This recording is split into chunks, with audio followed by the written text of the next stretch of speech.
Hello, Pulp Hounds. Thank you for joining me. I've got a little pile next to me of interesting bits and bobs that I've been picking up over the past few months. I haven't got loads. It's all retro and vintagey type stuff I've been getting.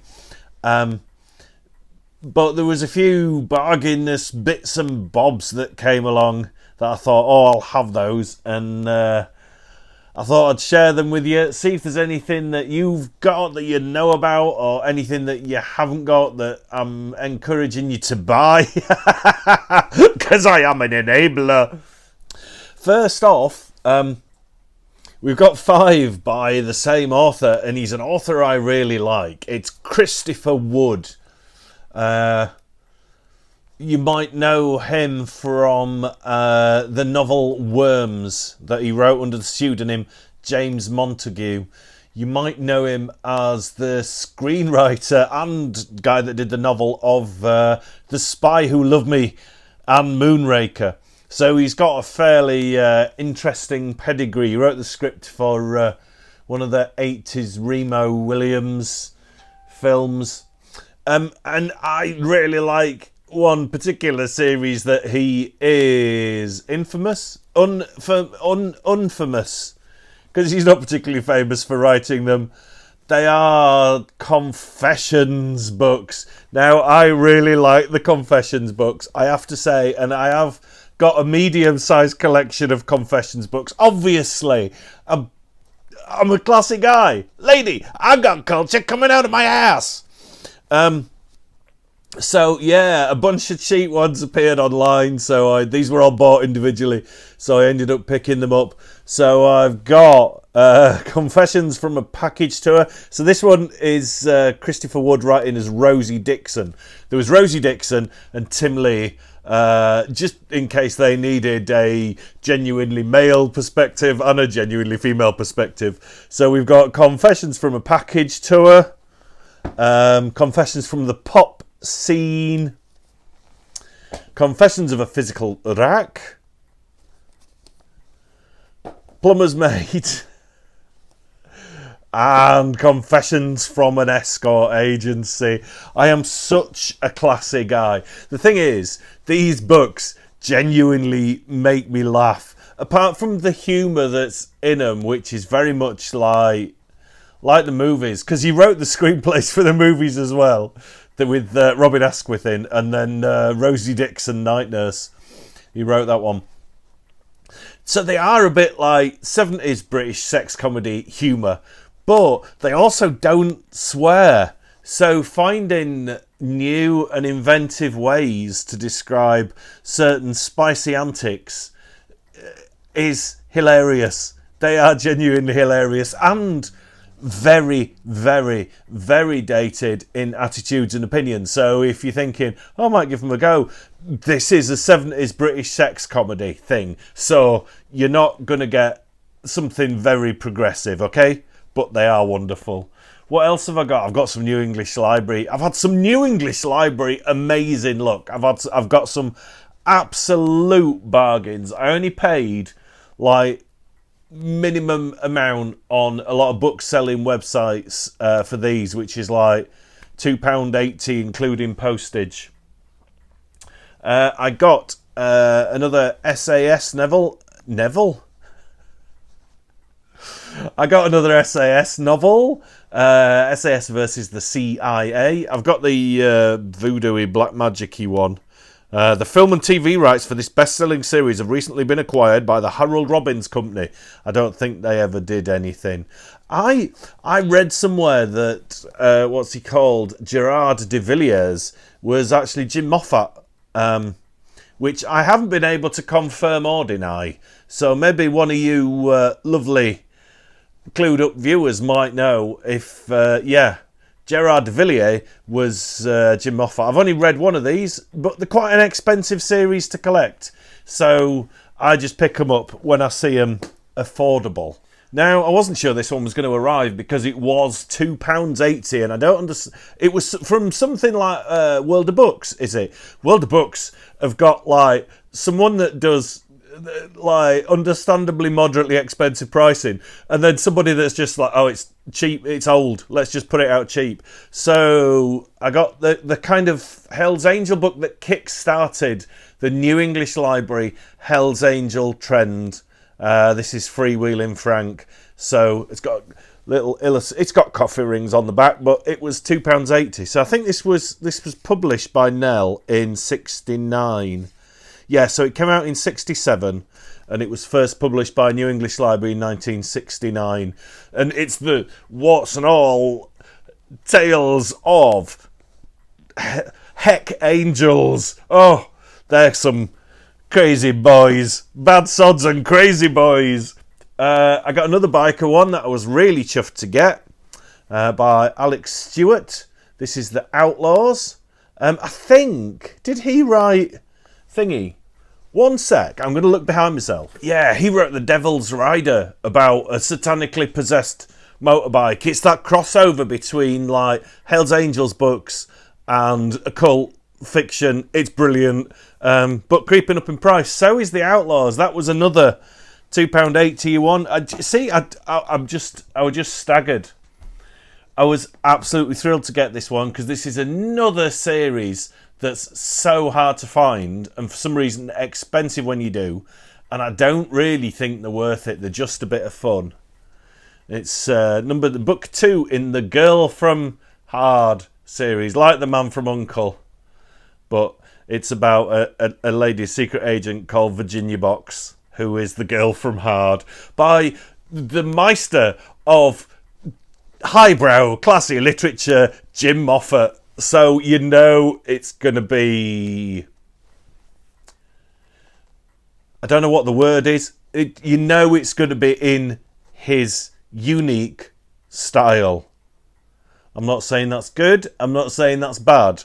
I'm just saying Jim Moffat had a unique approach to many aspects of life, and he wrote about them in his very strange but enjoyable books. So yeah, that's like the only one I've got in that series. I would love to get some more. I am going to get some more, but it's a waiting game, because when I'm not paying like 45 quid each for these now.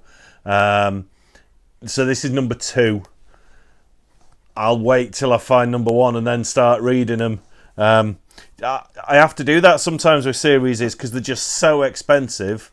You know, if there's like 4 or 5 of those, that's like, and the 40 odd quid with postage, that's like 250 quid, 250 quid. So no, I'll wait till I find them cheap. Speaking of finding things cheap, this wasn't one I was desperate for, but it's one of those that's like, if I ever find it cheap, I am having it. And it's Larry Adcock's CB Angel in a lovely New English Library edition. Yeah, CBs. They were a thing, weren't they? Not really anymore. My friend had a CB, Steph. So this is the first British edition, 1977. My mate Steph had a CB, and he just like talked to these weird middle-aged men, or people who keep the button pressed down and just play records. It was very strange, and it's been replaced by the equally strange internet. But yeah, this is kind of cashing in on lovely, sleazy, trashy sex novels of the 70s and the CB craze. 10-4 Rubber Duck. Oh, I did get, this is quite cool, I got the novelisation from Look-In Books of the Clifton House Mystery. I love this jaggedy font. It means horror from when I was a kid. Yeah, so this is from 1978. Look-In Books were an imprint of Arrow Books. And yeah, by Daniel Farson, who I've read some of the novels he wrote and were published by Hamlyn. And I think he edited the Hamlin Book of Horror. And I've always really liked his novels. And I was checking him out online. I spotted this. And it turns out he wrote the Clifton House Mystery, the TV series, back when kids' TV was spooky and weird and would keep you awake. And, of course, the novelisation. So I thought I'd like to read that. I haven't read it yet. But it's on my little pile of things to be read. Right, we better have some horror, hadn't we? I've been filling some gaps in my Hamlyn collection, which is moderately complete. And with the books I've got, I'm going to show you now, I've got one more book to find. And then I think I've completed me classic era Hamlyn horror collection. So, a cheapie, Dying Light by Evan Chandler. I've not read anything else by Evan Chandler, but I haven't got that one. And it's a Hamlyn, and I'm an obsessive Hamlyn collector. So, let's get it before it goes up to whatever stupid prices vintage horror paperbacks are going up to. Speaking of going up to stupid prices, I managed to get the Howling. I've got the other two Howling ones. I haven't gone crazy for this because it's weird, I'm not a huge fan of Gary Brandner, but I really wanted it as part of my Hamlyn collection. That little either red, blue or yellow H just makes me happy. It's not in the best condition, but for one in decent nick nowadays, this one is getting a bit pricey. So I got this for a very reasonable price. My very dear friend Mark Morris got me a couple of books. He got me Cliff Twemlow's The Pike. So the one Hamlyn that I haven't got is another Cliff Twemlow. His other book published by Hamlyn. I can't remember what it's called. But obviously this is about a killer pike. Which is kind of something that haunts my nightmares from being a child, because we used to go to this water park thing, not like Splash Mountain. It was a big pond and there were rats in there, but you could hire a canoe. And my granddad always used to be like, don't dangle your fingers in water because there's pikes and they'll have your arm off. So I'm quite scared of pikes for no apparent reason. So thank you, Mark. That's lovely. He also got me one that he saw listed on eBay, I think, as a Hamlyn horror book. And he got all excited, bless him, because he thought, I found a Hamlyn horror book that nobody kind of has on their lists of I collect Hamlyn horror books. It is very much a thriller, but you can see why someone thought it was a horror book. It's called Giant Killer, haunted at every step by a monstrous, unseen enemy. But it was the final legacy of a dead master spy. It's a spy thriller thing. But I have got some Hamlyn thrillers. I've also got some Hamlyn romance books, like gothic historical romance, because they kind of fit in with the horror thing as well. So this is very proudly on my shelf alongside my lovely Hamlyn books. And the last Hamlyn I got this time round, which again I got a really good deal on, and it's not the edition I wanted, but it's not a bad edition, at least I've got one, is The Wicker Man. The one I like is got like a green man, kind of a green man's face on the front, which is very lovely. But this is smashing. I quite like that little ear of corn with the blood drop. And it's a Hamlyn. And the last...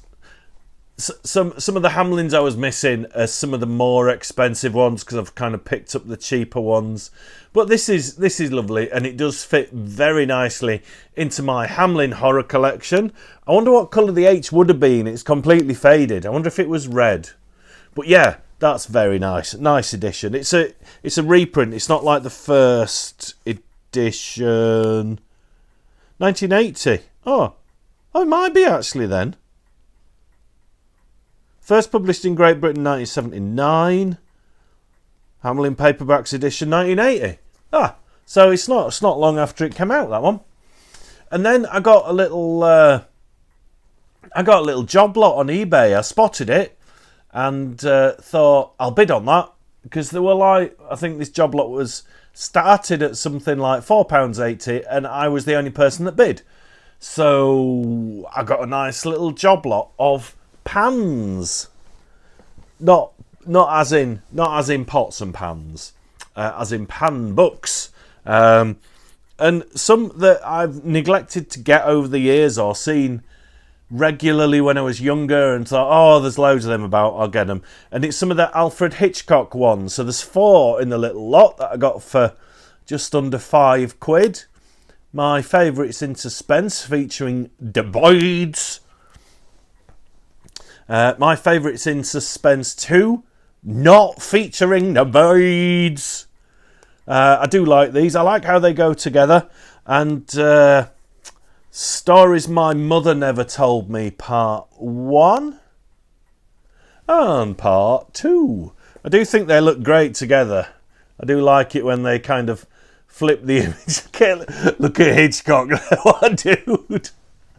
Who came up with this and thought, hey, I've got a brilliant... Alf, come here, mate. I've got a brilliant idea for the cover of your next anthology. Yeah? You as like a dead bird. Oh, it could be right sinister and great. No, it'd be all cartoony and weird. Brilliant. Thank you. So, yeah, I didn't think I'd get them. 1964, so they're all kind of 60s pans. I didn't think I'd get them. I thought I'm going to get outbid here, because some of those on their own on some book dealers' websites are starting to get a bit pricey. Any vintage pans, and they're getting a bit steep in the old price department. So, yeah, that's what I've been spending my ill-gotten gains on. And I'm sure some of them will get spoken about once I've read and digested their thoroughly assorted highbrow contents. Thank you for watching, you lovely folks, and I will see you in the next video.